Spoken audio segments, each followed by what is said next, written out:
దీని వాక్యం చదువుకుని ప్రార్థన చేసుకుని దేవుని వాక్యాన్ని వివరించుకుందాం. సరే, బైబిల్ గ్రంథాలు తెరవండి. అపోస్తుడైన పౌలు గారు హెబ్రీయులకు రాసిన పత్రిక 9వ అధ్యాయము 4వ వచనం చదువుకుందాం. అపోస్తుడైన పౌలు గారు హెబ్రీయులకు రాసిన పత్రిక 9వ అధ్యాయము 4వ వచనం చదువుకుందాం. అందులో సువర్ణ ధూపార్తియు అంతటను బంగారు రేకులతో తాపబడిన నిబంధన మందసమును ఉండెను. ఆ మందసములో మన్నాగల బంగారు పాత్రయు చిగురించిన అహరోను చేతికరయు నిబంధన పలకలను ఉండెను. చిన్ని ప్రార్థన చేసుకుందాం. అందరూ తలలు వంచి కళ్ళు మూసుకుని ప్రార్థనలు ఏకీపించండి. ప్రియక దేవుడవైన మా ప్రియ పరలోకపు తండ్రి, నీ పరిశుద్ధ నామమునకు వందనాలు, స్తుతులు, స్తోత్రాలు చెల్లిస్తూ ఉన్నాం ప్రభా. నీ ఏర్పాటును బట్టి 8వ నెల ఈ 4వ ఆదివారపు దినాన్న ఇంతవరకు నీ సన్నిధిలో జరిగిన ఆరాధన కొరకు నీకు స్తోత్రాలు. నీ వాక్యం వినడానికి ఇష్టపడుతున్నామయ్యా. వాక్యమై ఉన్న మీరు మాతో మాట్లాడండి. వాక్యం ద్వారా మీ చిత్తాన్ని మాకు తెలియజేసి ఆ చిత్త ప్రకారం జీవించే గొప్ప భాగ్యం మాకు దయచేయమని మంచి బోధకుడు మాతో మాట్లాడుతూ ఉన్నారు. యేసు స్వామి పరిశుద్ధ నామములో వేడుకొనుచున్నాం మా పరమ తండ్రి, ఆమేన్. కూర్చోనండి. ప్రభువును ప్రేమించి ఆయన సన్నిధానానికి చేరువచ్చిన దేవుని పిల్లలారా, దేవనామములో మనందరికీ కృపయు సమాధానము కలుగును గాక, ఆమేన్. పిల్లల దేవుని ఏర్పాటును బట్టి 8వ నెల 4వ ఆదివారపు దినాన్న మరి దేవుని సన్నిధిలో ఆరాధించడానికి దేవుడు మనకు గొప్ప అవకాశం ఇచ్చారు. అలాగే తన వాక్యం వినడానికి కూడా దేవుడిచ్చిన అవకాశాన్ని బట్టి దేవుని స్తుతిస్తూ ఉన్నాను.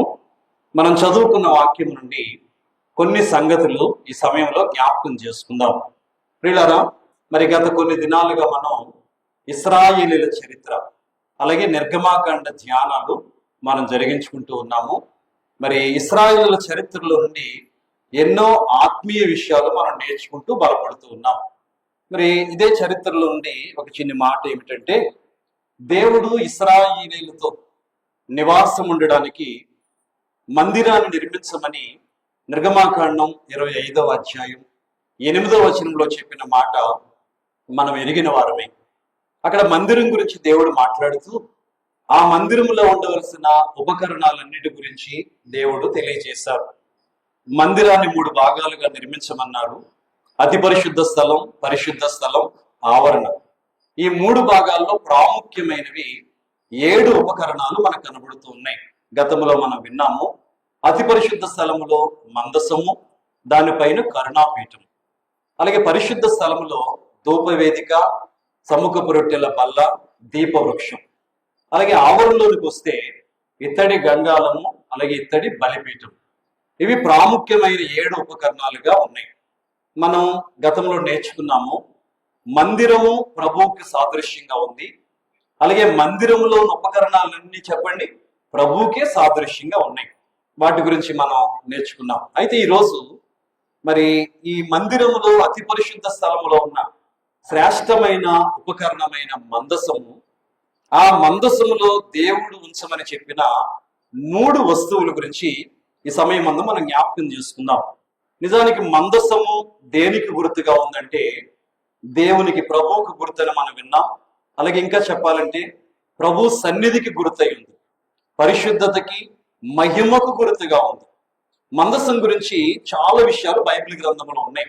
అయితే ఇప్పుడు మందసం గురించిన వివరం చెప్పడానికి కాదు, కానీ మందసంలో ఉన్న ఉపకరణాల గురించి చెప్పాలని లేదా వస్తువుల గురించి చెప్పాలని నేను మీ మధ్య నిలవబడ్డాను. అయితే మందసం గురించి కూడా ఒక మాట చెప్పాలి కనుక, మందసం అనేది దేవుని ఏర్పాటును బట్టి నిర్మించబడిన ఉపకరణం. దేవాలయంలో ఉండే ఒక శ్రేష్టమైన ఉపకరణం. అతి పరిశుద్ధ స్థలంలో, ఉదాహరణకి చూడండి, మన మందిరంలో కూడా చెప్పాలంటే ఇక్కడ చూడండి, ఇక్కడ మనం బైబిల్ గ్రంథాన్ని పెట్టాం కదా, అదే ఒక మందసం అనుకోండి. అది ఒక తుమ్మకర్రతో చేయబడిన పెట్టి. బయట లోపల కూడా మొత్తం అంతటా కూడా బంగారు రేకుతో పొదిగించారు. అదే వాక్యం మనం చదువుకున్నాం. దాని మోతకర్రలు కూడా తుమ్మకర్రతో చేయబడినవైనప్పటికీ అవి కూడా బంగారు రేకుతోనే దాన్ని పిల్లరా మరి తయారు చేశారు. అయితే ఇది ఒక పెట్టె మాట. మీకు సులువుగా అర్థం అవ్వాలంటే మందసం ఎలా ఉంటుంది అని మీకు ఒక అంచనా రావడానికి నేను మీకు ఉదాహరణ చెబుతాను. అమ్మ, మీలో ఎవరైనా పల్లకి చూసారా? పల్లకీలు చూసారా? పల్లకి అంటే అది ఒక పెట్టిలా ఉంటది. అందులో ఒక్కొక్కసారి మరి ఆ పెళ్లి కూతురునో పెళ్లి కొడుకునో లేకపోతే ఇద్దరిని, లేకపోతే మరి కొంతమంది వాళ్ళు ఆరాధించే దైవాలను పెట్టుకుని ఊరేగిస్తూ ఉంటారు. కొన్ని పల్లకీలు ఇద్దరు మోస్తారు, ఒకే కర్ర ఉంటుంది అటు ఇటుని, అటొకరు ఇటొకరు మోస్తారు. కొన్ని పల్లకీలు నలుగురు మోస్తారు కదండి. అయితే ఇది ఇంచుమించు అలాగే కనబడుతుంది అన్నమాట. మరి అటు ఒక కర్ర ఇటు ఒక కర్ర మోత కర్రలు ఉంటాయి. ఎదరకు ఇద్దరు వెనక ఇద్దరు, మొత్తం నలుగురు మోస్తారు అన్నమాట ఈ యొక్క మందసాన్ని. ఇది దేవుని మహిమకు గుర్తుగా ఉంది. అయితే మరి అతి పరిశుద్ధ స్థలంలో ఉన్న ఈ మందసం పిల్లరా దేవునికి ఒక విధంగా సింహాసనం అని చెప్పాలి. ఎందుకంటే మందసం పైన కరుణాపీఠం అనేది దేవుడు ఒకటి పెట్టమన్నారు. ఆ కరుణాపీఠం దేవునికి సింహాసనం. ఆ కరుణాపీఠం మీద ఆయన ఆసీనుడి, నేను నీతో మాట్లాడుతానని మోషే గారితో అన్నారు. కనుక దేవుడు మాట్లాడే స్థలం, దేవుడు నివసించే స్థలం చాలా గొప్పది. ఇంకా చెప్పాలంటే ఆ అతి పరిశుద్ధంలో ఉన్న మందసం దగ్గరికి ప్రధాన యాజకుడు సహితం ఏడాదికి ఒక్కసారి మాత్రమే గొర్రెపిల్ల రక్తాన్ని తీసుకుని వెళ్ళాలి. నేను ప్రధాన యాజకుని కదా, ఎప్పుడు పడితే అప్పుడు నేను వెళ్తాను అనుకోవడానికి వీల్లేదండి. ప్రధాన యాజకుడు అయినప్పటికీ ఆయన కూడా ఏడాదికి ఒక్కసారి మాత్రమే వెళ్ళే అవకాశం. మరి ప్రధాన యాజకుడు ఎవరు చెప్పండి? మందిరము నిర్మించబడిన తర్వాత మొట్టమొదటి ప్రధాన యాజకుడు ఎవరు? అహరోను గారు కదా. యాజకులు ఎవరంటే ఆయన కుమారుడు. కాబట్టి ప్రధాన యాజకుడైన అహరోను గారు కూడా ఏడాదికి ఒక్కసారి మాత్రమే అక్కడికి వెళ్ళడానికి అర్హత. అయితే ఈ అతి పరిశుద్ధ స్థలంలో ఉన్న మందసంలో కండి 3 వస్తువులు దేవుడు ఉంచమని తెలియజేశారు. నిజంగా ఎంత ధన్యము అంటే ప్రధాన యాజకుడికి కూడా లేని భాగ్యము 3 వస్తువులకు దేవుడు ఇచ్చారండి. నిజానికి ఆ 3 వస్తువులు చెప్పాలంటే మామూలు వస్తువులే, ఆ ప్రజల దగ్గర ఉపయోగించే వస్తువులే, అందరికీ తెలిసినవే. కానీ వాటికంత గొప్ప భాగ్యము దేవుడిచ్చారు. ఈరోజు ఆ 3 వస్తువులు ఏంటి? ఆ 3 వస్తువులు ఎవరికి సాదృశ్యం? ఆ 3 వస్తువులు అతి పరిశుద్ధ స్థలంలో ఉన్న మందస్సంలోకి రావడానికి ఏమిటి అవి సంపాదించుకున్న అంతస్తు, అలాగే అవి ఎవరికి సాదృశ్యం, ఎవరు ఆ భాగ్యాన్ని పొందుకుంటారు అనేది మీకు ఒకసారి నేను వివరంగా చెబుతున్నాను. మనకున్న సమయంలో శ్రద్ధ కలిగి ఆలకించండి. ముఖ్యంగా మనం చెప్పుకోవాలంటే వీళ్ళరా ఆ యొక్క అతి పరిశుద్ధ స్థలంలో ఉన్న మందసంలో పెట్టాల్సిన 3 వస్తువులు ఏంటంటే, ఇక్కడ మనం చదువుకున్నాం కదా హెబ్రీ పత్రిక 9వ అధ్యాయం చూస్తే అక్కడున్న వరుసను బట్టి మనం చూద్దామండి.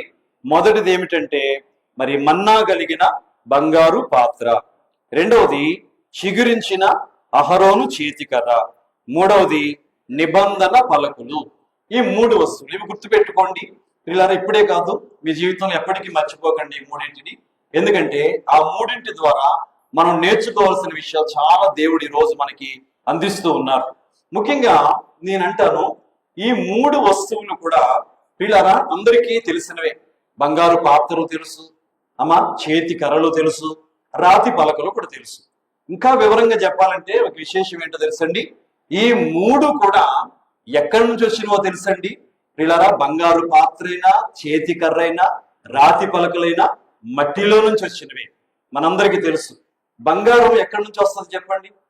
బంగారం ఎక్కడి నుంచి వస్తుంది? పైనుంచి ఏమీ ఊడిపడేది కాదు, అది పైనుంచి రాదు. బంగారం బంగారం ఎక్కడ ఉంటుందో తెలుసమ్మా? మట్టిలో ఉన్న ఖనిజమే. పిల్లరా మట్టిలోనే దేవుడు దాచిపెట్టాడు, దాన్ని మానవుడు వెలికి తీసి దాన్ని ఉపయోగించుకుంటూ ఉన్నాడు. అంటే మన కాళ్ళ క్రిందే దేవుడు ఏం పెట్టారు? బంగారం పెట్టారు. అంటే బంగారం ఎక్కడి నుంచి తీయబడింది అంటే మట్టిలో నుంచి తీయబడింది. మనకు తెలుసు బంగారు గనులు. గతంలో ఒకప్పుడు నేను కూడా సేవ ప్రారంభ దినాల్లో కర్ణాటక ప్రాంతంలో కోలార్ గోల్డ్ మైన్స్ అనే ప్రాంతం, అక్కడ బంగారు గనులు ఉంటాయన్నమాట. ఆ గనులలో ఆ మట్టిని తీసి వాటిలో ఉన్న బంగారాన్ని వెలికి తీస్తూ ఉంటారు. ఒకప్పుడు నేను సేవ ప్రారంభంలో నెల దినాల పాటుగా ఆ కోలార్ గోల్డ్ మైన్స్ దగ్గరికి వెళ్ళి నేను కూడా సువార్త పని చేసి వచ్చాను, మరి కొందరు సహకారాన్ని బట్టి. కాబట్టి నేను చూస్తాను కాబట్టి చెబుతున్నాను, బంగారం మట్టిలోంచే తీయబడింది. రెండవది చేతికర్ర. చేతికర్ర కూడా ఎక్కడి నుంచి వచ్చింది ఆలోచించి చెప్పండి. చేతికర్ర కూడా ఎక్కడి నుంచి వచ్చింది? అసలు చేతికర్ర దేని నుంచి చేస్తారంటే ఒక చెట్టు యొక్క కొమ్మ, చెప్పాలంటే కదా, ఒక చెట్టులోంచి ఒక కొమ్మని ఎండిపోయిన తర్వాత దాన్ని చేతికర్రగా ఉపయోగిస్తారు. అంటే చేతికర్ర కొమ్మలోంచి వస్తుంది, కొమ్మ ఒక చెట్టులోంచి వస్తుంది, చెట్టు ఎక్కడి నుంచి వస్తుంది? మట్టిలో నుంచే కదమ్మా, పైనుంచి ఏమి రాదు కదా. కాబట్టి మట్టిలో నుంచి వచ్చిందే ఈ చేతికర్ర కూడా. సరే, తర్వాత మూడోది ఏంటి చెప్పండి? రాతి పలకలు. రాతి పలకలు కూడా ఎక్కడి నుంచి వస్తాయి చెప్పండి? అవి కూడా మట్టిలోనివే. రాతి పలకలు అంటే కొండను తొలచి లేదా కొండను చెక్కి ఆ పలకలు చేస్తూ ఉంటారు. మనం కూడా నేటి కాలం మనం చూస్తున్నాం కదండి వీళ్ళరా. మరి గృహాల్లో విలువైన మార్బల్స్ వేస్తూ ఉంటారు, అంటే గచ్చు లాంటివి. ఇప్పుడు మన టైల్స్ ఉన్నాయి మనకి మందిరంలో, దానికంటే విలువగా మార్బల్స్ అంటే ఏంటో తెలుసండి? చూడడానికి చాలా విలువైనవి, అందంగా ఉంటాయి. కానీ అవి కూడా ఎక్కడి నుంచి తీస్తారు? అవి కూడా కొండలోంచి తీస్తారు, రాతిలోంచే తీస్తారు. వాటిని మరి కత్తిరించి వాటికి నగిషి పని చేసి వాటిని మరి పిల్లర్ ఫ్లోర్ కింద వాడుతూ ఉంటారు. సరే, మొత్తం మీద రాతి పలకలు కూడా ఎక్కడి నుంచి వచ్చాయంటే మట్టిలోంచే. కొండ అంటే అది మట్టే, కాకపోతే ఏంటంటే మామూలు భూమి కంటే ఎత్తులో ఉంటుంది, మామూలు మట్టి కంటే కొంచెం గట్టిగా ఉంటుంది, అది కొండ అంటారు. ఇప్పుడు చెప్పండి, బంగారం మట్టిలోంచి వచ్చింది. అమ్మా, చేతి కర్ర చెప్పండి, అది ఎండిపోయిన కర్రే, అది కూడా ఎక్కడి నుంచి వచ్చింది? అది మట్టిలో నుంచి వచ్చింది. చివరికి రాతి పలకలు కూడా ఎక్కడి నుంచి వచ్చాయి చెప్పండి? అవి మట్టిలో నుంచి వచ్చాయి. విచిత్రం ఏంటో తెలుసా? మట్టిలో నుంచి వచ్చినవైనప్పటికీ మహిమ కలిగిన మందసములోనికి వెళ్ళగలిగాయి. నిజానికి ఇవి మన్ను సంబంధమైనవి, మంటికి సంబంధించినవి అయినప్పటికీ మహిమ కలిగిన మందసం గురించి చెప్పాను కదా, దేవుని మహిమ నిత్యము ఉంటది అక్కడ. అలాంటి మహిమ కలిగిన చోటికి అవి వెళ్ళగలిగాయి. నిజానికి వెళ్ళగలిగాయి అంటే ఇవి వాటి గొప్పతనం కాదండి. నిజానికి వాటిని తన మందస్సులోనికి రానిచ్చిన వారు ఎవరు చెప్పండి? దేవుడే. కాబట్టి ఎప్పుడు మనం గుర్తుపెట్టుకోండి, మనం అనుకుంటాము నేను కాబట్టి పని చేయగలుగుతున్నాను, నేను కాబట్టి ఎంత అంత అని చెప్పుకుంటాం. ఒక మాట చెప్పమంటారా?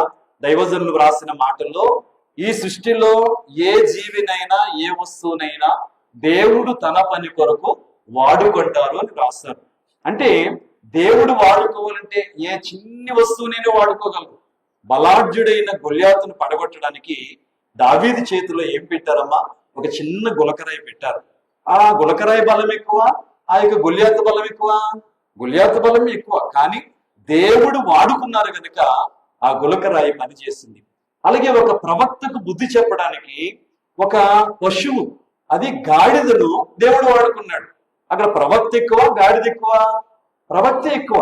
కానీ ఆ ప్రవక్తకు బుద్ధి చెప్పడానికి దేవుడు ఎవరిని వాడుకున్నారండి? ఒక గాడిదను వాడుకున్నారు. కాబట్టి ఇలా చూడండి, దేవుడు వాడుకోవాలంటే ఎవరినైనా ఏ వస్తువునైనా వాడుకుంటారు. అందుకే ఎవ్వరూ కూడా ఎప్పుడు మనం గర్వపడడానికి వీల్లేదు. నేను అనే మనసు వచ్చిందంటే ఆ మనసే మనల్ని నాశనంలోకి నడిపిస్తుంది అన్నమాట. కాబట్టి ఇక్కడ ఈ వస్తువులు మందస్సులోకి వెళ్ళాయంటే నిజానికి ఆ వస్తువులు గొప్పతనం కాదు, కానీ దేవుని కృప ఒకటైతే రెండవ కారణం ఏంటో చెప్పంటారా? ఆ వస్తువులు మూడు కూడా మిగిలిన వస్తువుల వలె, అంటే వాటికి పోలిన వస్తువుల వలె అవి లేవు. వీళ్ళారా, వాటిలో ప్రత్యేకత కనబడింది. అవి ప్రత్యేకతను పొందుకున్నాయి కాబట్టి, ఇంకా చెప్పాలంటే వాటిలో ఉన్న ప్రత్యేకతను బట్టి అవి ఉన్నతమైన మహిమ స్థానానికి రాగలిగాయి. ఈరోజు ఆ ప్రత్యేకత ఏంటి? అవి ఎవరికి సాదృశ్యం? మరి వాటి ద్వారా మనం పొందుకునే మేలేంటో ఒకసారి మీకు తెలియజేస్తున్నాను. ఇలా చూడండి, మొదటిది బంగారు పాత్ర. అమ్మా, ఇశ్రాయేలీల దగ్గర ఈ ఒక్క బంగారు పాత్రే ఉందంటారా? ఇంకా పాత్రలు ఉన్నాయంటారా? ఆలోచించి చెప్పండి. ఇశ్రాయేలీలు ఐగుప్తు దేశం నుంచి బయటకు వస్తున్నప్పుడే దేవుడు వారికి ఏమిచ్చారు తెలుసండి? బంగారు ఆభరణాలు ఇచ్చారు, ఉపకరణాలు ఇచ్చారు, పాత్రలు ఇచ్చారు, వాళ్ళకి సమృద్ధినిచ్చారండి. బంగారం కంటే విలువైన పిల్లరా వజ్రాలు కూడా, ఏమండి, మరి అనేకమైన మనులు మాణిక్యాలు దేవుడు వారికి ఇచ్చారు కదా. ఇప్పుడు ఇదొక చిన్న పాత్ర అక్కడ వ్రాయబడింది. పిల్లరా, దీని గురించి మనం ఒకసారి చూడాలంటే నిర్గమాకాండం 16:32లో చూస్తే ఒక ఓమెరు కొలత పట్టేంత పాత్ర, ఏమండి, అంటే ఒక చిన్న బంగారు పాత్ర. మరి ఇలాంటి పాత్రలు ఇశ్రాయేలు దగ్గర చాలా ఉన్నాయి. ఇంకా చెప్పాలంటే దీనికంటే పెద్ద పాత్రలు చాలా ఉన్నాయి. కానీ దానికంటే పెద్ద పాత్రలు ఉన్నా అవేమీ మందసంలోకి రాలేదు. చూడండి, ఈ మందసంలోకి ఈ ఒక్క పాత్రే వచ్చింది. కారణం ఏంటో ఒకసారి చూద్దాం. రెండోది, చేతికర్ర గురించి కూడా ఆలోచిద్దాం. అమ్మ, చేతికర్రలు కూడా చూడండి. ఈ చేతికర్ర ఒక్కటే ఉందంటారా ఇశ్రాయేలీయుల దగ్గర? అమ్మ, నిజానికి ఈ చేతికర్ర ఎవరిది చెప్పండి? ఈ చేతికర్ర ఎవరిది? అహరోనుది. అహరోను గారి దగ్గర ఒక్కరి దగ్గరే ఉందంటారా చేతికర్ర? లేదే. మనం శుక్రవారపు దినం ముందు వాక్యం విన్నాం. ఆల్రెడీ ఆ వాక్యం లైవ్ లో కూడా ఉంది. పిల్లరా, 12 గోత్రాల పెద్దల యొక్క చేతి కర్రలు దేవుడు తీసుకుని వాటి పేర్లు రాసి సన్నిధిలో ఉంచమన్నారు కదా. అంటే గోత్రకర్తల పెద్దల దగ్గర ఉంది. అలాగే నేను అంటాను, ఇశ్రాయేలీలో చాలా మంది దగ్గర చేతి కర్రలు ఉన్నాయి. ఎందుకంటే ఇశ్రాయేలీల ప్రధాన వృత్తి ఏంటంటే వారు మందకాపురులు అందరి చేతిలో తప్పనిసరిగా ఏముంటాయి? చేతి కర్రలు ఉంటాయి. కొంతమందికి చేతి కర్ర పట్టుకోవడం ఒక సాంప్రదాయం, ఒక అలవాటు కూడా. అంటే ఇశ్రాయేలీలో చాలా మంది దగ్గర చేతి కర్ర అంటే ఎండిన చేతి కర్రే ఉంటది. ఎందుకంటే పచ్చి కర్రలు వారు వాడరు. పచ్చి కర్ర బరువుగా ఉంటది, ఎండిన కర్ర అయితే తేలిగ్గా ఉంటది కనుక వీళ్ళది అది సులువుగా వాడడానికి అవకాశం ఉంటుంది. అయితే ఈ అహరోను గారి చేతి కర్ర ఒకటే కాదు కానీ ఇశ్రాయేలీల దగ్గర చాలా మంది దగ్గర చేతి కర్రలు ఉన్నాయి. కానీ అవన్నీ వచ్చాయని చెప్పండి, మందసంలోకి రాలేదు. మూడవది మనం చూస్తే రాతి పలకలు చాలా ఉంటాయి అమ్మా. మొదట దేవుడే చెక్కి వాటి మీద దేవుడు 10 ఆజ్ఞలు రాశారు. ఆ తర్వాత మోషే గారు ఇశ్రాయేలీని విగ్రహారాధన చేసినందుకు, దూడలు చేసుకుని సాగిలి పడినందుకు కోపపడి ఏం చేశారు? ఆ పలకలైన పగలగొట్టారు. ఆ తర్వాత దేవుడు ఏమన్నారు? నువ్వే చెక్కుని నా దగ్గరికి తీసుకొస్తే నేను మరలా ఆజ్ఞలు రాసిస్తానన్నారు కదా. అంటే ఈ పలకలు ఎవరు చెక్కినవి? మోషే గారు చెక్కారు అమ్మా. 80 సంవత్సరాల పైబడి ఉన్న వృద్ధుడైన మోషే గారు ఆ పలకలు చెక్కగలిగారంటే ఇశ్రాయేలులు చాలా మంది చెక్కడానికి సమర్థులే కదా. అంటే ఇశ్రాయేలు దగ్గర అవసరాన్ని బట్టి ఆ పలకలు ఉంటాయి కదండి. మీరు ఏజెన్సీ ప్రాంతం వెళ్ళి చూడండి, మనకులాగా సిమెంటు ఇటుకలు ఇవి ఉండవు. వాళ్ళు ఏం చేస్తారో తెలుసండి, ఒక ప్రహారీ గోడ కట్టాలంటే ఈ రాతి కొండలని ఏం చేస్తారంటే పలకల్లాగా తొలిచి వాటిని గోడలాగా పెట్టుకుంటూ ఉంటారు. రాతి పలకలు చాలా ఉంటాయి. కనుక ఇశ్రాయేలు దగ్గర కూడా అలాంటి పలకలు చాలా ఉంటాయి. అయితే అవి ఏమీ రాలేదు కానీ మందసంలోకి. పిల్లరా, ఇక్కడ దేవుడు మరి మోషే గారి ద్వారా సిద్ధపరిచిన పలకలనే తీసుకుని వచ్చారు. సరే, ఇప్పుడు చూద్దామండి. నిజానికి ఇశ్రాయేలు దగ్గర బంగారు పాత్రలు చాలా ఉన్నాయి, చేతి కర్రలు చాలా ఉన్నాయి, రాతి పలకలు కూడా కొందరి దగ్గర ఉన్నాయి. అయితే అవన్నీ రాలేదు కానీ ఇవే ఎందుకు వచ్చాయంటే వీటికి కలిగిన ప్రత్యేకత ఒక్కసారి జ్ఞాపకం చేద్దాం. ఈ బంగారు పాత్ర ఈ మందసములోకి రావడానికి కారణం, ఈ బంగారు పాత్ర ఖాళీగా లేదండి అమ్మా. ఇలా చూడండి, ఆ పాత్ర ఖాళీదైతే ఎక్కడుండేదంటే ఇశ్రాయేలు ఇళ్లలోనే ఉండేది. ఇప్పుడు దేవునింటిలో అతి పరిశుద్ధ స్థలంలో మందసములోకి వచ్చిందంటే అది ఖాళీగా ఉన్నందుకు కాదండి. ఖాళీగా లేదు కానీ దాంట్లో ఏమి నింపబడింది? అందరూ చెప్పాలి, ఏమి నింపబడిందమ్మా? మన్నాను నింపారు. దేవుడు ఈ మాటను రాస్తారు. ఒకసారి చూద్దాము.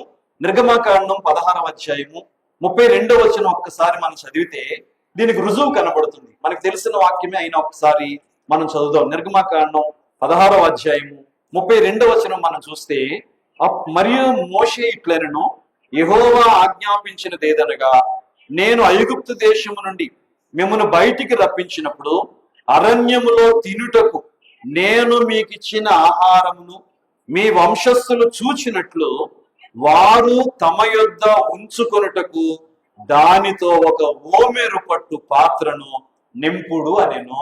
ఇలా చూడండి అమ్మా, ఈ బంగారు పాత్రలో దేవుడు ఏమి నింపమన్నారంటే మన్నాను నింపమన్నారు. మన్నా గురించి మన అందరికీ తెలుసు. మన్నా అనేది మహిమ కలిగిన ఆహారం అంటాను నేను. ఎందుకో తెలుసా? బైబిల్లో ఎన్నో వాక్యాలు ఉన్నాయి మన్నా గురించి. గతంలో కూడా మన్నా గురించి చాలా వివరాలు మనం విన్నాం. ఇశ్రాయేలీలు ఐగుప్తు దేశము దాటి కనాను దేశం వెళ్ళడానికి 40 సంవత్సరాలు దేవుడు ఏర్పాటు చేశారు. ఈ 40 సంవత్సరాల్లో వాళ్ళకి ఆహారం కావాలి.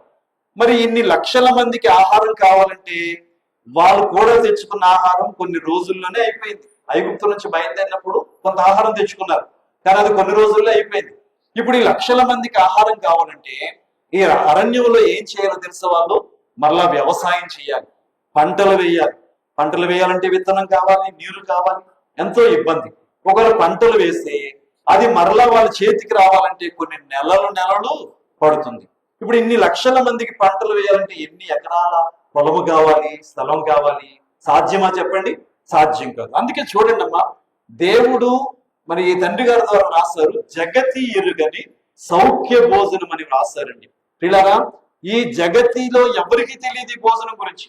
ఇది వాక్యంలో వ్రాయబడింది, ఆకాశ ధాన్యము అని వ్రాయబడింది. మరి దేవదూతల ఆహారము నరులు భుజించిరి అని కీర్తన గ్రంథంలో వ్రాయబడింది. నిజానికి ఇది పరలోక సంబంధమైన ఆహారం, ఆకాశ సంబంధమైన ఆహారం. దేవుడు ఈ ప్రజలు కష్టపడకుండా మరలా వ్యవసాయం చేయాల్సిన అవసరం లేకుండా వీళ్ళకి 40 సంవత్సరాల పాటుగా ఈ మన్నాను వారికి ఆహారంగా పెట్టారు. అయితే ఈ 40 సంవత్సరాలు ఈ మన్నా తిన్నారు. వీళ్ళు కనాను దేశం పొలిమేరలకు వచ్చే వరకు కూడా మన్నా వచ్చిందండి. ఇక కనాను దేశంలోకి వెళ్ళిపోయాక అక్కడ సమృద్ధి అయిన పంటలు ఉన్నాయి.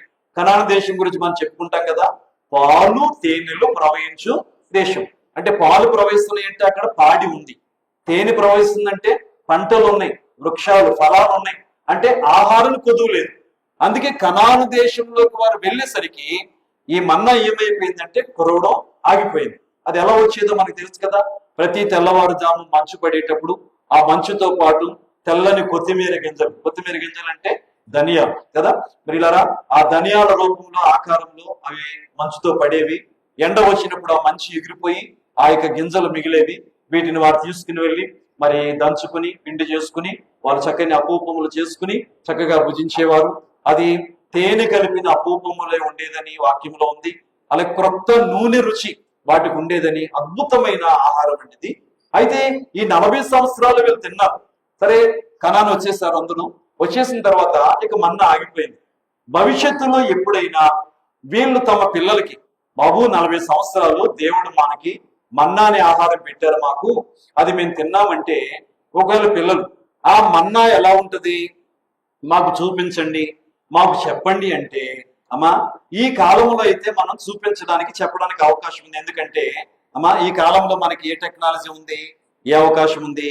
ఉదాహరణకు మీరు అప్పుడప్పుడు మీ పిల్లలకి చెబుతూ ఉంటారు, అమ్మా తాతయ్యకి పెద్ద పెద్ద మీసాలు ఉండేవి, చక్కగా బలంగా ఉండేవారు, ఎత్తుగా ఉండేవారు అన్నప్పుడు ఎలా ఉంటారు చూపించండి అంటే, వీళ్ళు పుట్టక ముందే చనిపోయిన ఆ తాతయ్యని మనం చూపించగలుగుతున్నాం. ఎలా, దేని ద్వారా చూపించగలుగుతున్నాం అండి? ఫోటోగ్రఫీ ద్వారా. అవునా కదండి?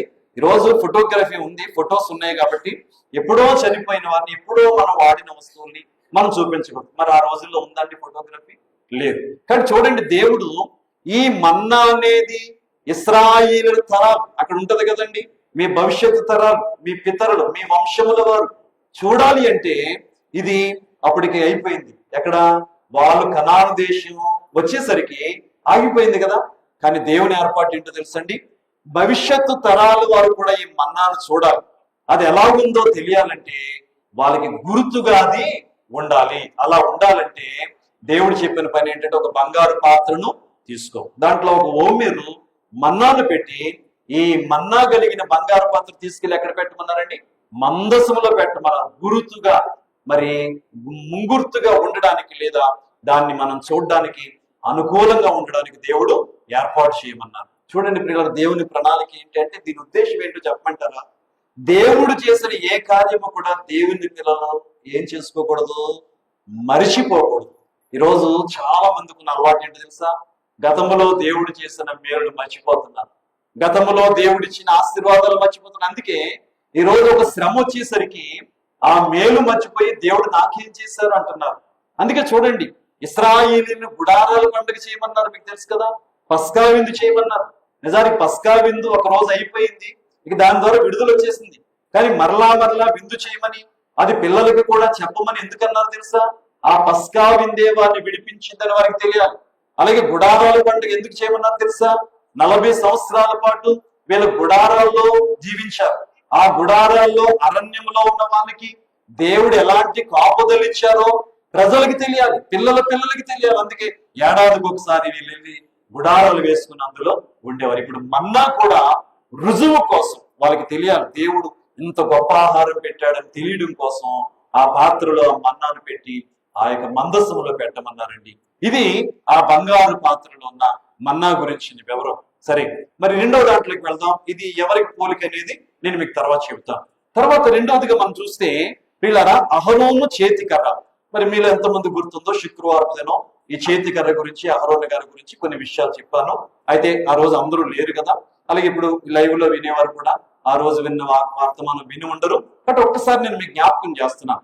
ఇశ్రాయేలులో ఒకానొక సమయంలో వచ్చిన చిన్న వివాదాన్ని బట్టి మరి మోషే గారు అహరోను గారి కాదు, మేము గొప్ప వాళ్ళమే, మేము నాయకత్వం చేయగలమని కొందరు మోషే గారి మీద, అహరోను గారి మీద తిరుగుబాటు చేశారు.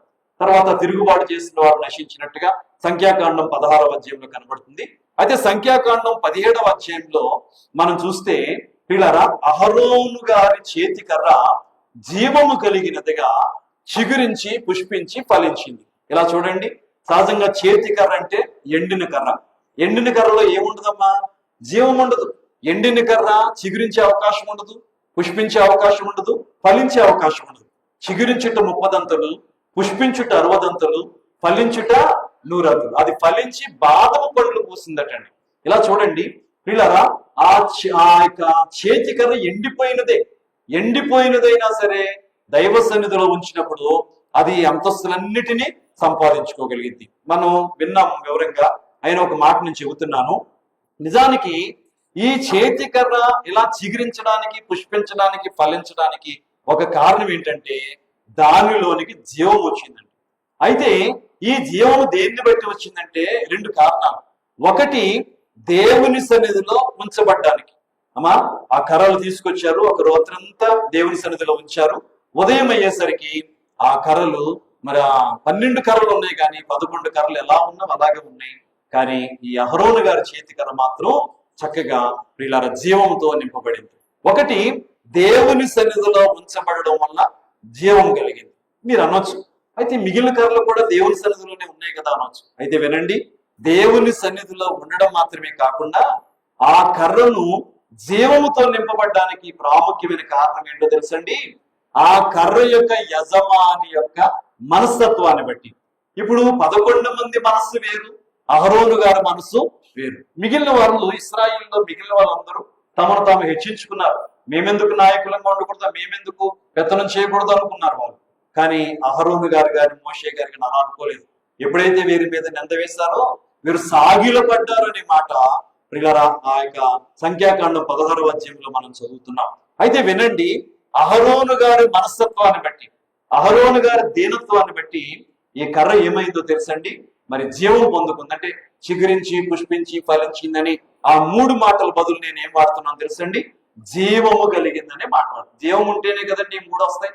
జీవం లేకుండా చిగురు లేదు, జీవము లేకుండా పుష్పము లేదు, జీవము లేకుండా ఫలము లేదు. అంటే మొత్తం మీద ఆ కర్ర ఏమైంది? జీవం పొందుకుంది. కనుక ఆ కర్ర జీవం పొందుకోగలిగింది కాబట్టి అది ఎక్కడికి వెళ్ళింది చెప్పండి? మిగిలిన కర్రలన్నీ మరలా బయటికి వెళ్ళిపోతే ఈ కర్ర మాత్రం ఎక్కడికి వచ్చింది? మందసంలోనికి వచ్చింది. అది ఆ చేతి కర్ర విషయం. ఇక 3వది చూస్తే రాతి పలకలు. వినండి, రాతి పలకలు చాలా ఉన్నాయని చెప్పన్నారు. కానీ రాతి పలకలు చాలా ఉన్నప్పటికీ ఏ పలకలు మందసంలోకి వచ్చాయని మనం ఆలోచిస్తే వినండి ప్రియులరా, మోషే గారు చెక్కిన రాతి పలక. మోషే గారు చెక్కినంత మాత్రాన అవి మందసంలోకి వచ్చేయలేదండి. మోషే గారు చెక్కినవైనప్పటికీ వాటి మీద వ్రాత ఎవరిది చెప్పండి అమ్మా? వాటి మీద వ్రాత దేవుని చేతి వ్రాత. ఏమండి, దేవుడే తన చేతులతో వాటి మీద వ్రాత వ్రాస్తారు. ఏమిటి ఆ వ్రాత అంటే ఇక్కడ ఉన్నాయి 10 ఆజ్ఞలు. 2 రాతి పలకలు అవి. అటు ఇటు కూడా దేవుడు ఏం చేశారంటే 10 ఆజ్ఞలు రాశారు. 10 ఆజ్ఞలు అంటే శాసనములు. అందుకే ఒకసారి చూడండి, నిర్గమాకాండం 25వ అధ్యాయం 21, 22 వచనాలు మనం చూస్తే అక్కడ మనకు కనబడుతుంది. నిర్గమాకాండం 25వ అధ్యాయము 21, 22 వచనాలు మనం చూడగలిగితే అక్కడ నేను నీకు ఇచ్చు శాసనములను ఆ మందసములో ఉంచమని అక్కడ నేను నిన్ను కలుసుకొని కరుణాపీఠము మీద నుండి శాసనము కలిగిన మందసము నుండి 2 కెరూబుల మధ్య నుండి నేను ఇశ్రాయేలు నిమిత్తము మీకు ఆజ్ఞాపించు సమస్యమును నీకు తెలియచెప్పేదాను. చూడండి, చాలా వివరంగా నేను నీకు ఇచ్చు శాసనములను ఆ మందసములో ఉంచవలను అంటున్నారు. అమ్మా, నిజానికి చెప్పాలంటే వాటిని ఏమన్నారంటే శాసనములు అన్నారు. అంతేకాకుండా హెబ్రీ పత్రికలో కూడా ఎంత వివరంగా వ్రాసారంటే నిబంధన పలకలు అనే మాట వ్రాసారు. ఏమిటంటే అవి దేవుని శాసనము, దేవుని నిబంధనలు. 10 ఆజ్ఞలు అంటే ఒక్క మాటలో చెప్పాలంటే దేవుని చిత్తం. చెప్పండి అమ్మా, 10 ఆజ్ఞలు అంటే ఏం చెప్పండి? దేవుని చిత్తం, దేవుని నియమ నిబంధనలు. ఇంకా వివరంగా చెప్పాలంటే అది దేవుని వాక్యమే. రాతి పలకల మీద ఏముందమ్మా? దేవుని వాక్యం ఉంది, దేవుని చిత్తం ఉంది, దేవుని చేతి వ్రాత ఉంది. అందుచేత అవి కూడా ఎక్కడికి వెళ్ళాయి చెప్పండి? రాతి పలకలు అయినప్పటికీ మందసములోకి వెళ్ళాయి. ఇప్పుడు మీకు అర్థమైంది కదా, మామూలువేవి మట్టిలోంచి తీయబడ్డవే. బంగారం మట్టిలోంచి వచ్చిందే, చేతికర్ర మట్టిలోంచి వచ్చింది, రాతి పలకలు మట్టిలోంచి వచ్చింది. కానీ ఈ మూడు మాత్రం ఎందుకు మహిమ కలిగిన మందసంలోకి వెళ్ళాయంటే, బంగారు పాత్ర అయినప్పటికీ అది వట్టిగా లేదు, ఖాళీగా లేదు, అది నింపబడింది మన్నా చేత.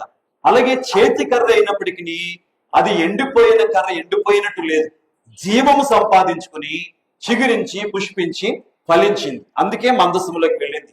అలాగే మోషే గారు చెక్కిన రాతి పలకలు అయినప్పటికీ దాని మీద దేవుని చేతి ప్రాంత ఉంది కనుక దేవుని చిత్తము ఆ పలకల మీద కనబడుతుంది కాబట్టి ఆ పలకలు ఎక్కడికి వెళ్ళాయి చెప్పండమ్మా? మందసములోనికి వెళ్ళాయి. ఇది అక్కడ కనబడుతున్న చరిత్ర. సరే, ఇప్పుడు ఆత్మీయంగా మనకు దాన్ని అన్వయించుకుందాం ఒకసారి. అమ్మా, ముందే మీకు చెప్పాను, మందసము అంటే ఎవరు చెప్పండి?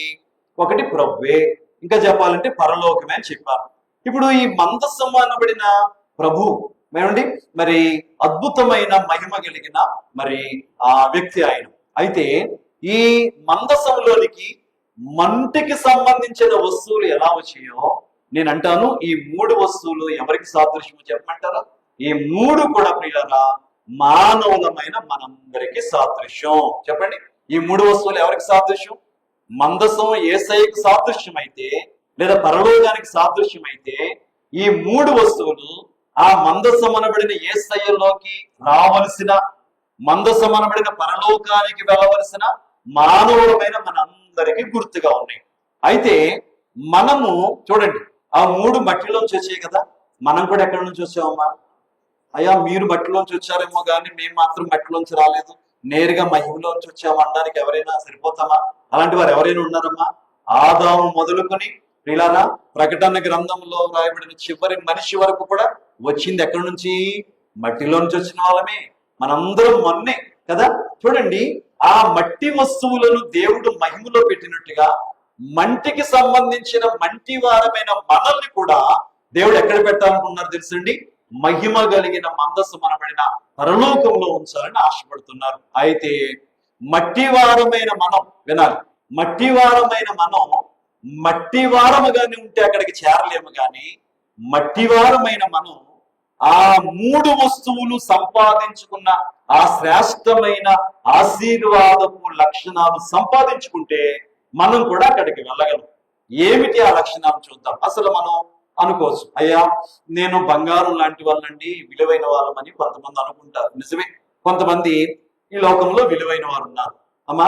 వాళ్ళ దగ్గర డబ్బును బట్టి విలువైన వాళ్ళు అనుకుంటారు, వాళ్ళకున్న జ్ఞానాన్ని బట్టి విలువైన వారు కావచ్చు, లేదా వారికి ఉన్న గొప్ప గొప్ప గృహాలు బట్టి, గొప్ప గొప్ప ఉద్యోగాలు బట్టి, గొప్ప గొప్ప మరి అధికారాలు బట్టి విలువైన వారు అవ్వచ్చు. మాట చెప్పనండి, ఈ లోకంలో ఎన్ని విలువలు మనకున్నా ఈ విలువలన్నీ ఎక్కడ చెప్పండి? ఈ విలువలన్నీ ఎక్కడ పనిచేస్తాయి? ఇక్కడే, ఈ భూమి మీదే, ఈ మట్టి మీద ఉన్నంత వరకు అమ్మా నువ్వు బాగా చదువుకున్నావు, నువ్వు డిగ్రీలు చదివావు, ఇవి ఏమైనా నిన్ను పరలోకం తీసుకెళ్తాయా? నీకు కోటీశ్వరుడు నువ్వు, నీ కోట్లు ఏమైనా పరలోకం తీసుకెళ్తాయా అమ్మ? చెప్పాలి. లేదా నీకు గొప్ప ఉద్యోగం వచ్చింది, కలెక్టర్ ఉద్యోగం వచ్చేస్తుంది నీకు పొరపాటున, అమ్మా పొరపాటున అన్నాను ఎందుకంటానంటే మనకు రాదు కాబట్టి, అమ్మా పొరపాటున వచ్చేసింది అనుకుందాం. తీరా వచ్చేస్తే ఈ ఉద్యోగం నేను ఏమన్నా పరలోకం తీసుకెళ్తుందా? మాట్లాడాలి. మీరు ఒక పెద్ద డూప్లెక్స్ హౌస్ కట్టుకున్నారు, ఈ ఇల్లు నిన్ను పరలోకం తీసుకెళ్తుందా? అమ్మో, నువ్వు పెద్ద రాజకీయ నాయకుడివి, నీ వెనకాల 1000 మంది ఉన్నారు, నిన్ను పరలోకం తీసుకెళ్తారా వాళ్ళు? అంటే ఈ లోకంలో బంగారం లాంటి విలువైన స్థితి నీకుంటే ఉందేమో. మీరు అంటారు కదా, నేను బంగారం లాంటి అంటావు, మంచిదే, బంగారం లాంటి వాడితే మంచిదే. అయితే నువ్వు బంగారం లాంటి వాడవైనా వట్టి పాత్రగా ఉంటే ఉపయోగం లేదు. బంగారం లాంటి వాడు అయినప్పటికీ నీలో ఏమి రావాలి అమ్మా? అక్కడ ఏమొచ్చింది? ఆ పాత్రలోకి మన్నా వచ్చింది కదండి. మన్నా రాబట్టి దానికి విలువ వచ్చింది, అది వెళ్ళి మందసంలో కూర్చోగలిగింది. నేను అంటున్నాను, నువ్వు ఒకవేళ సమాజ పరంగా, లోకపరంగా, విద్యను బట్టో, ధనాన్ని బట్టో, ఉద్యోగాన్ని బట్టో, ఇతర పలుకుడు బట్టో నువ్వు కొనుడే. ఇంకో మాట కూడా నేను అంటాను, మనం ప్రభువులోకి వచ్చి అమ్మా రక్షణ పొందడాన్ని బట్టి, ఆయన రక్తంలో కడగబట్టి మన అందరం కూడా ఒక విధంగా ఎవరమో తెలుసా? బంగారు పాత్రలమే. మీరు ఒప్పుకోవాలి. ఎందుకంటే ఒకప్పుడు లోకంలో ఉన్నప్పుడు వట్టి పాత్రలమే, ఇప్పుడు నువ్వు ప్రభు రక్తంలో కడగబడ్డా విలువైన పాత్రవే. అయితే నువ్వు ప్రభు రక్తంలో కడగబడిన నువ్వు ఖాళీ పాత్రగా ఉంటే మాత్రం ఏం ప్రయోజనం లేదు. అప్పుడు మన ఇంట్లో కొన్ని పాత్రలు, ఖాళీ పాత్రలు ఉంటాయి, ఇవి పైన బోర్లించి పెడతాం, అవునా కదండి? ఉపయోగం ఉండదు కదా, వాటి వల్ల ప్రయోజనం లేదు.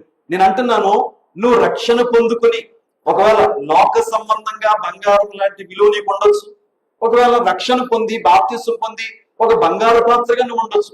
నువ్వు ఎంత గొప్ప బంగారు పాత్ర అయినా నీలోనికి కానీ మన్నా రాకపోతే నువ్వు ఎక్కడికి వెళ్ళలేవు? బయట సమాజంలోనే ఉంటావు, లోకంలోనే ఉంటావు. ఎక్కడికి వెళ్ళలేవు చెప్పండి? మందసంలోకి వెళ్ళలేవు. సరే, ఏంటి ఈ మన్నా అంటే వినండి. మన్నా దేనికి పోలికంటే వాక్యమునకు పోలిక. మన్నా అంటే ఏంటమ్మా? వాక్యం. ఈరోజు చాలా మంది రక్షణ పొందుకున్న వారై ఉండి లోకంలో బంగారం లాంటి ఘనమైన స్థితిలో ఉండి కూడా చాలా మంది హృదయాల్లో ఏమి నింపబడ్డం లేదు చెప్పండి? వాక్యం అనే మన్నా ఉండడం లేదండి. నువ్వు గొప్పవాడివే సమాజంలో, లేదా నువ్వు రక్షణ పొంది గొప్పవాడిగానే ఉన్నావు, కానీ నీలోకి ఏమి రావడం లేదంటే మన్నా రావడం లేదు. మన్నా అంటే వాక్యం. వాక్యము లేనంత వరకు నువ్వు ఎంత గొప్పవాడైనా, నీవు రక్షణ పొందుకున్న బంగారు పాత్ర లాంటి వాడవైనా నీవు ఎక్కడికి వెళ్ళలేవు. ఈ లోకంలో ఉంటుంది ఘనత నీకు, అంతే. కానీ నీకు ఘనత రావాలంటే, పరలోకం వెళ్ళాలంటే ఏమి నింపబడాలమ్మా? మన్నా. ఈరోజు విలువైన మన్నా అనబడిన వాక్యం దేవుడు మనకి సమృద్ధిగా ఇస్తున్నారు. కానీ చాలా మంది అండి ఈ మన్నా ఇష్టమవడం లేదు. చాలా మందికి ఇశ్రాయేలీలు మన్నా తిని తిని తిని ఒక రోజు ఏమన్నారు తెలుసండి? ఎంతకాలం చూసిన మాకు ఈ మన్నాయేనా? దానికి ఒక పేరు పెట్టారండి. నిజంగా చాలా వేదనకరమైన మాట. ఏమన్నా తెలుసా? ఈ చవిసారము లేని కూడు లేదా అన్నము మేము తినలేకపోతున్నాం అన్నారు. అమ్మ, అసలు వాళ్ళ జీవితంలో ఆ ఆహారం తినడానికి యోగ్యులు అంటారు? ఒక మాట చెప్పండి. ఇశ్రాయేలీలు ఎవరైనా మన్నా తినడానికి యోగ్యుల? దేవదూతలు తినే ఆహారాన్ని దేవుడు వారికి పెడితే వారు తిని తిని తిని ఏమన్నారు తెలుసా? ఈ చవిసారం లేని అన్నం మాకెందుకు అన్నారు. నిజమే, పిల్లలకు ఆరోగ్యమని తల్లిదండ్రులు ఎప్పుడు ఒక మంచి ఆహారం, ఉదాహరణ టిఫిన్ ఉంది, ఇడ్లీ మంచిది కదా అని మీరు రోజు ఇడ్లీ చేస్తుంటే తిని తిని తిని మీ పిల్లలు ఏమంటారమ్మా? మాట్లాడండి, ఏమంటారు చెప్పండి? రోజు ఇడ్లీ అయినా, లేదా రోజు ఉప్మా అయినా, దోశలు చేయొచ్చు కదా, లేకపోతే పూరీలు చేయొచ్చు కదా, బోండాలు చేయొచ్చు కదా. తినొచ్చు బొండాలు. బొండాలు తింటే బొండాల్లాగా అవుతారు, పూరీలు చేస్తే పూరీలాగా ఒప్పుతారు. ఎందుకు? ఆయిల్ ఫుడ్ కదా. కాబట్టి మనం ఏమనుకుంటారంటే ఇది రోజు నాకు ఇదేనా, ఇంకా మంచిది ఉండొచ్చు కదా అంటారు. ఇశ్రాయేలు కూడా అమ్మ తిని తిని తిని ఒక రోజు అన్నారు, చవిసారం లేని అన్నం మాకెందుకు అన్నారండి. చూసారా? మాకు ఈ మన్నానే అన్నారు. నేను అంటాను, మనకి జీవం ఇచ్చేది ఏంటమ్మా? మన్నా మాత్రమే. ఈరోజు ఒక మాట చెప్పనండి, చాలా సంఘాల్లో వాక్యానికి చోటు ఇవ్వడం లేదు. ఎప్పుడు వాక్యమేనా? గంటలు గంటలు వాక్యం చెప్తారు, వాక్యమేనా, ఇక వేరే ఏముండవా? కొంతమంది అమ్మ, నేను అంటున్నాను ఏమనుకోకండి, కొంతమంది చూడండి మందిరంలో ఆరాధన పేరు మీద డాన్సులు వేస్తే అక్కడికి పారిపోతున్నారండి. ఎందుకో తెలుసా? అక్కడ డాన్సులు ఉంటున్నాయి, అక్కడ ఆర్భాటాలు ఉంటున్నాయి, అక్కడ పెద్ద పెద్ద మరి ప్రత్యేకతలు ఉంటున్నాయి. నిజానికి నేను మాట చెబుతున్నానండి, చాలా సంఘాల్లో మా పాటలు గంటలు గంటలు పాడతారు, ఆరాధనలు గంటలు గంటలు చేస్తారు, వాక్యం మాత్రం చెప్పండి 10 నిమిషాలే. కొన్ని సంఘాలని నేను విమర్శిస్తున్నాను అనుకోకండి పిల్లరా. కొంతమంది పెద్దలు ఏమంటారు తెలుసా అండి? అన్ని కార్యక్రమాలకి చోటిస్తారు, చివరిలో వాక్యం చెప్పేటప్పుడు అయ్యా టైం అయిపోయింది కదా, ఒక 10 నిమిషాలు వాక్యం చెప్పి ముగించండి అంటారు. అంటే మిగిలినన్నిటికీ ఆ సంఘంలో చోటు ఉంది, కానీ దేనికి చోటు లేదు? మన్నాకు చోటు లేదు. మన్నా లేకపోతే జీవం ఎక్కడదమ్మా? మన్నా గాని దేవుడు వాళ్ళకి పెట్టకపోతే వాళ్ళు బతుకుండే వాళ్ళ చెప్పండి? ఎప్పుడో నాశనం అయిపోయేవారు కదా. కాబట్టి ఈ రోజు కొన్ని సంఘాల్లో అంత మన్నా అయినా అంటున్నారు. మరి మీరు ఏమనుకుంటున్నారు నాకు తెలియదు, కానీ దేవుడు మనకి సమృద్ధి అయిన మన్నాను వేస్తున్నారు. నమ్మితే దేవునికి కృతజ్ఞతలు చేద్దాం, దేవునికి మహిమ కలుగును గాక. కాబట్టి మన్నాగే ముఖ్యం, మిగిలినవన్నీ కూడా పిల్లరా తాత్కాలికమే. పాటలు పాడవచ్చు మంచిదే, ఏమండి, ఆరాధన చేయాలి మంచిదే, కానీ మన్నా లేకపోతే బలం ఎక్కడది మనకి? సరే, ఈ మన్నాను వాళ్ళు తిని తిని తిని నిరాకరించారు, కానీ మనం అలా నిరాకరించకూడదు. చెప్తాను కదా, మన్నా అంటే మొదట వాక్యం. వాక్యము చేత మన హృదయపు పాత్రలు నింపబడాలి. మన్నా మరలా దేనికి సాదృశ్యమో తెలుసండి? ప్రభువు శరీర రక్తాలకు సాదృశ్యం. యోహాను సువార్త 6వ అధ్యాయంలో ప్రభు మాట్లాడుతూ మాట అన్నారు, ఇదిగో మీ పితరులు అరణ్యములో మన్నాను తినను చనిపోయారు, కానీ నేనిచ్చు ఆహారం తినువాడు చనిపోడు అని చెబుతూ దేని గురించి ప్రస్తావించారో తెలుసండి? నా శరీరము నిజమైన ఆహారం అన్నారు, నా రక్తము నిజమైన పానీయం అని చెబుతూ నా శరీరము తిని నా రక్తము త్రాగువాడు నిత్య జీవము గలవాడు అన్నారు. అంచె దినమందు నా తండ్రి అతన్ని లేపునని యోహాను సువార్త 6వ అధ్యాయంలో ఈ మాటలైనా ప్రస్తావించారు. కాబట్టి ఇలా చూడండి ప్రియులారా, నిజానికి మన్నా ప్రభు శరీర రక్తాలకు గుర్తుగా ఉంది. విచారం ఒకటి చెప్పమంటారా? ఈరోజు చాలా మంది బాప్తీసం పొంది ఉండి కూడా నెల నెల క్రమముగా వీళ్ళ సంస్కార విందు అందుకునే అంతస్తు ఉండడం లేదు. అమ్మా నిజంగా ఆలోచించండి, మన కుటుంబాలని బాప్తిస్మము పొంది ఉండి కూడా నెల నెల సంస్కార విందు అందుకోని వారు, అలాగే మరి ప్రతి వారం వాక్యం వినని వారు ఎంతమంది లేరు చెప్పండి. అంటే వీళ్ళందరూ దేంతో నింపబడలేకపోతున్నారండి? మన్నాతో నింపబడ. బంగారమే, గొప్పనే, గొప్ప ఉద్యోగాలు ఉన్నాయి, గొప్ప భక్తి ఉంది, కానీ ఏం ప్రయోజనం? వాక్యం అనే మన్నా లేదు, సంస్కార బిందు అనే మన్నా లేదు. అయితే నేను మాట చెప్పనా, ఈ మన్నా అండి ఇశ్రాయేలు ప్రతిరోజు కూర్చుకున్నట్టుగా మనం కూడా ప్రతిరోజు వాక్యానికి విలువివ్వాలి, అలాగే ప్రతిరోజు కూడా సంస్కారానికి బిందుకు విలువివ్వాలి. మీరు అనొచ్చు, అయ్యా ప్రతిరోజు సంస్కార బిందుకు ఎలా విలువిస్తామంటారేమో. దైవజనులు అంటే పాదిరి కాదు, నెలకొక్కసారి బహిరంగంగా మనకు సంస్కారం ఇస్తారు. కానీ అద్భుతమైన ఏర్పాటు ఏంటి తెలుసా? బైబిల్ మిషన్ ప్రత్యక్షత అందుకున్న దైవజనుడు దేవదాసయ్య గారు దాన్ని బయలుపరిచారు. అంతరంగ సంస్కారపు విందు అని దైవజనులు తెలియజేస్తారు. ఇదేంటో తెలుసా? ప్రతిరోజు మనం ప్రార్థన చేసుకున్న తర్వాత కొద్ది నిమిషాలు మౌనంగా మోకరించి ఎడమ చేతులు కుడి చేయి పెట్టుకుని, ప్రభా నా ఆత్మీయ బలము కొరకు, నా శరీర బలము కొరకు నీ శరీరము నీ రక్తము నాకు దయచేయండి అని కనిపెట్టగలిగితే ప్రభువే పాదిరి గారి రూపంలో వచ్చి ఆయనకి సంస్కార బిందు, మరి మనకి సంస్కార బిందు ఇస్తారు. ఎందుకంటే ఇది ఆయన అనుభవంలో ఉంది.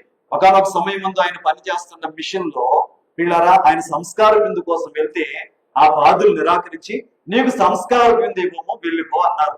గొడవ పెట్టుకోలేదు, ఆయన గొప్ప సేవ చేశారు ఆ సంఘంలో, ఆ మిషన్ లో. వెనక్కి వెళ్ళిపోయారు. తానున్న చోటే మోకరించి ఎడం చేతిలో పొడిచి పెట్టుకుంటే ప్రభువే స్వయంగా వచ్చి ఆయనకి సంస్కార బిందు ఇచ్చారు. అంత మాత్రమే కాకుండా ఆ అనుభవము నమ్మిన వారందరికీ కలుగుతుందని దైవజనులు చెప్పారు. మీరు కూడా ప్రయత్నించి చూడండి. మీరు తెల్లవారుజాము ప్రార్థించుకుంటారు, లేదా రాత్రి పండుకునేటప్పుడు ప్రార్థిస్తారు. ప్రత్యేకంగా మీరు ప్రార్థించుకున్నప్పుడు మీరు కొద్ది నిమిషాలు ఎడం చేతిలో పొడిచి పెట్టుకుని, దేవా నీ శరీర రక్తాల బలము నాకు దయచేయండి అని అడగండి, ప్రభువే స్వయంగా ఇస్తారు. కాబట్టి ఈ అనుభవాన్ని మీరు సంపాదించుకోండి. సరే, బంగారు పాత్ర అయినప్పటికీ అందులోకి ఏమొచ్చింది? మన్నా వచ్చింది. అలాగే మనం బంగారం లాంటి గొప్పలో అయినా వాక్యం అనే మన్నా లేకపోయినా, సంస్కార బిందనే మన్నా లేకపోయినా మనం ఎక్కడికి వెళ్ళలేము? మందస్సములోకి వెళ్ళమంటే ఎక్కడికి వెళ్ళలేము చెప్పండి? పరలోకానికి వెళ్ళలేం. ఇది గుర్తుపెట్టుకోండి. ఇక రెండవది చేతికర్ర. నిజానికి ఎండిపోయిన చేతికర్ర. ఒకవేళ నేను అంటున్నాను, మనందరం కూడా ఎలాంటి వాళ్ళము చెప్పంటారు ఒక మాటలో, మనందరం ఎండిన కర్ర లాంటి వాళ్ళమే. ఎండిన కర్ర అంటే జీవము లేనిది. అమ్మా వాక్యంలో ఒక మంచి మాట ఉంది, మరి జీవించుచున్నావు అన్న పేరు నీకున్నది గాని నీవెవరివి? మృతుడవే అనే మాట ప్రభు వాడారు. అంటే అర్థం ఏంటి? బ్రతుకుతున్నాడు కానీ మనిషి ఆయనలో ఏమి లేదంటే ఏ జీవం లేదంటే, దేవుడు మనిషిని చేసినప్పుడు జీవాత్మను పెట్టారు కదండి. జీవాత్మ లేదు. జీవాత్మ లేదంటే నిజమైన జీవం కాదు, వట్టి జీవమే ఉంది. జీవాత్మ కావాలి, నిత్య జీవం కావాలి. కాబట్టి ఈరోజు మన మానవులందరూ ఎండిన కర్రలతో సమానం. నేను శుక్రవారం జ్ఞాపకం చేశాను, యేసు ప్రభువు సిలువ మోస్తూ మాట అన్నారు, వారు పశ్చిమానికి ఇలాగు చేసినలా ఎండిన దానికి ఇంకేమి చేయదురు అనే మాట ఒకటి వాడారు. అంటే దాని అర్థం ఆయన పశ్చిమానైతే మానవులందరూ ఎవరో తెలుసండి? ఎండిన మానవు. పశ్చిమాను జీవం కలిగిన ఆయన్ని అంత హింసిస్తే లెక్క ప్రకారం ఎండిపోయిన మానవుడికి ఇంకెంత శ్రమ రావాలి కదా. కాబట్టి ఈ రోజు మానవులందరూ కూడా దేనికి సాదృశ్యం అంటే ఎండిన కర్రలతోనే సమానం. అయితే ఎండిన కర్రల వంటి మనం అలా ఎండినట్టే ఉంటే చివరికి చెప్పండి, ఎండిపోయిన కర్రలన్నీ ఒక రోజు ఎక్కడికి వెళ్తాయి చెప్పాలి? ఎండిపోయిన కర్రలన్నీ ఒక రోజు ఎక్కడికి వెళ్తాయి? అయ్యో, మీరు అవును గ్యాస్ పొయ్యిలు వచ్చేసాక మీకు కర్రల పొయ్యిల గురించి తెలియడం లేదు. అమ్మా చెప్పండి, ఎండిపోయిన కర్రలన్నీ ఒక రోజు ఎక్కడికి వెళ్తాయి అంటే పొయ్యిలోకి వెళ్తాయి, అంటే అగ్నిలోకి వెళ్తాయి.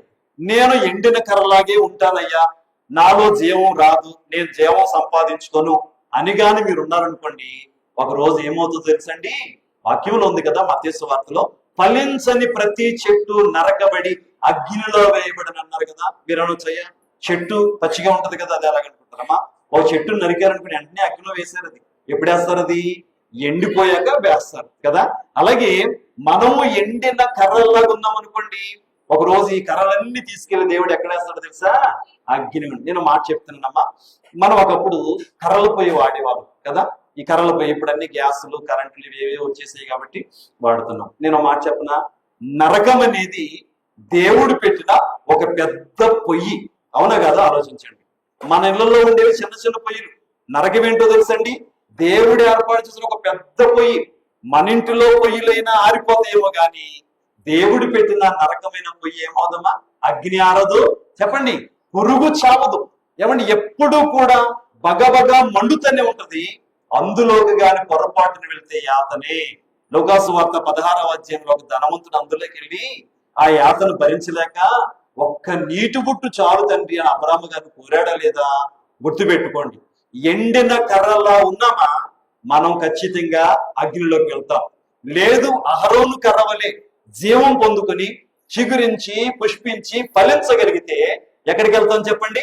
మందస్సు అనబడిన పరలోకానికి వెళ్తాం. అయితే చెప్పండి అమ్మా, ఎండిన కర్ర జీవం కావాలంటే చెప్పాను ఇందాక, ఒకటి దేవుని సన్నిధికి రావాలి. అమ్మ, బయట బజార్లో ఉంటే ఎండిన కర్రలు ఫలించు.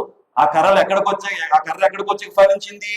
సన్నిధికి. మీరు అనొచ్చు, మిగిలిన కర్రలు కూడా ఫలించలేదు, మరి సన్నిధులు వచ్చాయి కదా, అవి ఫలించలేదు అంటారండి. చెప్పాను కారణం, వాళ్ళ మనస్తత్వాన్ని బట్టి. ఇలా చూడండి, అహరోను చేతికర్ర ఫలించడానికి కారణం ఏంటంటే అహరోను మనస్తత్వం.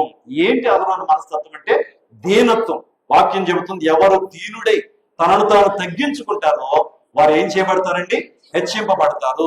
గుర్తుపెట్టుకోండి, బైబిల్ చరిత్రలో గాని ప్రపంచ చరిత్రలో గాని గర్వము కలిగిన వాళ్ళు ఎవ్వరూ కూడా ఆశీర్వదించబడినట్టు బైబిల్ చరిత్రలోనూ చూడలేము, లోక చరిత్రలో కూడా మనం చూడలేము. గర్వముకు పిల్లల బదులు మనలో ఏముండాలంటే దీనత్వం ఉండాలి. దీనుడై ఉన్న వారు ఖచ్చితంగా దీవించబడతారు. చూడండి, వాక్యంలో మనం చూస్తే పిల్లరా, మరి గర్విష్ఠులందరూ కూడా ఆయా సమయాల్లో వారు నాశనం అయిపోయారు. కానీ దీనులైన వారందరూ ఏం చేయబడ్డారో తెలుసండి? ఆశీర్వదించబడ్డారు. కాబట్టి ఈ రోజు మనము ఆ పెద్దలు ఉన్నారు కదా 12 మంది, అందులో అహరోను గారు దీనుడై ఉన్నందుకు ఆయన కర్ర జీవం కలిగింది. మిగిలిన వారికి ఉన్న గర్వాన్ని బట్టి ఏమయ్యారు చెప్పండి? వారు బయటికి వెళ్ళిపోయారు. అందుకే వాక్యం ఉంది, గర్వమునకు ముందు ఎప్పుడు ఏముంటుందట? నాశనం. లేదా గర్వం వెనక ఏమి నడుస్తుందో చెప్పండి? నాశనం. కాబట్టి ఈ రోజు మనలో ఏముండకూడదమ్మా? గర్వం ఉందంటే ఎండిన కర్రలాగా ఉంటాం. ఎండిన కర్రలాగా ఉంటే ఎక్కడికి వెళ్తాం? ఒకప్పుడు అగ్ని, పెద్ద పొయ్యి అని చెప్పాను కదా. నరకం అనేది దేవుడు పెట్టిన ఒక పెద్ద పొయ్యి, ఆ పొయ్యిలోకి వెళ్తాం. లేదయ్యా, నేను మహిమలోకి వెళ్ళాలనుకుంటే ఎండిన కర్రలమైన దేవుని దగ్గరికి వచ్చి దీనత్వం గల. చూడండి, నేను కొంతమంది గమనిస్తా ఉంటాను, దేవుని దగ్గరికి వచ్చిన కొంతమందిలో ఏం పోవట్లేదో తెలుసమ్మా? వినండి, మందిరంలో కూర్చున్న మీరు వినండి, లైవ్ లో వింటున్న మీరు కూడా వినండి. దేవుని సన్నిధికి వచ్చినా సరే కొంతమందిలో ఏం పోవడం తెలుసా? గర్వము పోవడం లేదు. గర్విష్ఠుల్లా ఉంటున్నారు. నువ్వు దేవుని దగ్గరికి వచ్చి గర్వంగా ఉంటే ఏం ప్రయోజనం లేదు. ఇద్దరు ప్రార్థన చేయడానికి వెళ్ళారు మందిరానికి, లోకసవర్తలో మనం చూస్తాం.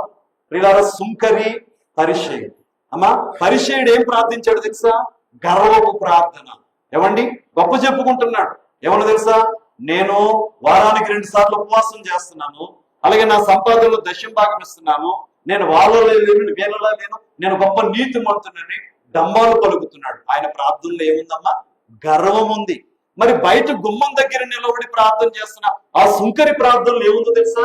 దీనత్వం ఉంది. ఒకటే ప్రార్థన చేస్తున్నాడు, గుండెలు బాదుకుంటున్నాడు, దేవా నేను పాపిని అన్నాడు. అంటే మందిరానికి వచ్చిన వాళ్ళలో కూడా చాలా మంది ఏం పోవడం లేదు? గర్వం. జాగ్రత్త అండి, గర్వం నాశనానికి నడిపిస్తుంది. కాబట్టి ఆ 11 మందిలో ఉన్న గర్వాన్ని బట్టి వారి కర్రలు ఎండినట్టే ఉన్నాయి, బయటికి వెళ్ళిపోయి తర్వాత పొయ్యిలోకి వెళ్తాయి ఖచ్చితంగా. అమ్మా, ఒక వ్యక్తి చేతి కర్ర వాడినంతసేపు వాడతాడు, అతను చనిపోయిన తర్వాత ఈ కర్ర పోలు ఆడతారా? ఏం చేస్తారు చెప్పండి?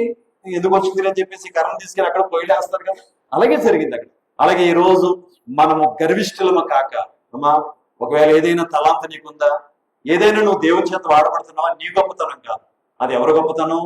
మంటివారమైన మనల్ని వాడుకుంటున్నందుకు ఆ గొప్పతనం ఎవరిదండి? దేవుందండి. కానీ ఈ రోజు చాలా మంది నేను కాబట్టి అంటున్నారు. అమ్మా, ఏదైనా ప్రార్థన చేస్తే స్వస్థత జరిగితే ఏమన్నారు తెలుసా? నా గొప్పతనం అంటున్నారు. ఏదైనా అద్భుతం జరిగితే నా గొప్పతనం అంటున్నారు. ఈరోజు చాలా మంది తమను తామును చూపించుకుని ప్రభువును మరుగు చేసేస్తున్నారు. గుర్తుపెట్టుకోండి ఒకటే, మనమందరం ఆయన చేతిలో వట్టి పాత్రలం అంతే. దేవుడు వాడుకుంటాడు. నన్ను కానివ్వండి, మిమ్మల్ని కానివ్వండి, లేదా ఈ లైవ్ లో చూస్తున్న అనేక మందిని దేవుడు వాడుకుంటున్నారు కదా. వీళ్ళందరినీ దేవుడు వాడుకుంటున్నారంటే మన గొప్పతనం కాదు. ఎవరి గొప్పతనం అండి? దేవుని గొప్పతనం. ఆ దేవుణ్ణి మహిమపరుద్దాం. కాబట్టి అర్థమైంది కదా, ఎండిన కర్ర ఎండినట్టుగా లేదు, కానీ జీవం పొందుకుంది. దేవుని సన్నిధిలోకి ప్రత్యక్షపరిది రాతి పలక. చెప్పాలంటే మనం కూడా రాతి పలకలు పిలువబడ్డారు. రాతి గుండె అంటున్నారండి. అమ్మా, నిజానికి మనం రాతి పలకలు ఎలా అవుతుందో తెలుసా? మనలో ఉన్న గుండెను బట్టి. కొంతమంది గుండె ఎలాంటిదట మాట్లాడతలేదు, కొంతమంది గుండె రాతి గుండె. ప్రవ్వే అన్నారు వాక్యంలో, నీ రాతి గుండెని తీసివేసి నేను ఏం చేస్తాను, మాంసపు గుండె ఇస్తాను అన్నాడు. మాంసపు గుండె అంటే మాటలకు పనిచేసేది అని అర్థం. రాతి గుండె అంటే మాటలకు పనిచేయదు. అమ్మా ఎంత చెప్పినా, మీకు మొన్న ఉదాహరణ చెప్పాను, ఏళ్ల తరబడి సముద్రపు నీటిలో మునిగి ఉన్న ఒక పెద్ద బండరాయిని ఒడ్డుకు తెచ్చి దాన్ని పెద్ద సమ్మెట్ అంటే సుత్తి పెట్టి కొట్టండి, ఎన్ని నీళ్ళు వస్తాయి అందులో?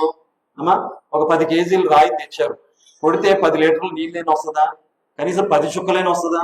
ఒక్క చుక్క కూడా రాదు. అలాగే చాలా మంది హృదయాలు, రాతి హృదయాలు మారిపోయి మందిరంలోకి వచ్చినా సరే దేవుని మాట ఒక్కటి కూడా హృదయంలోకి వెళ్ళడం లేదు. దేవుని వాక్యం నీ హృదయంలోకి వెళ్ళిందంటే నీ జీవితం ఏమవుతుందో తెలుసండి, మారిపోతుంది. రోమపత్రిక 12వ అధ్యాయము 2వ వచనాన్ని మీరు చూడగలిగితే అక్కడ వ్రాయబడిన మాట ఏంటి తెలుసా?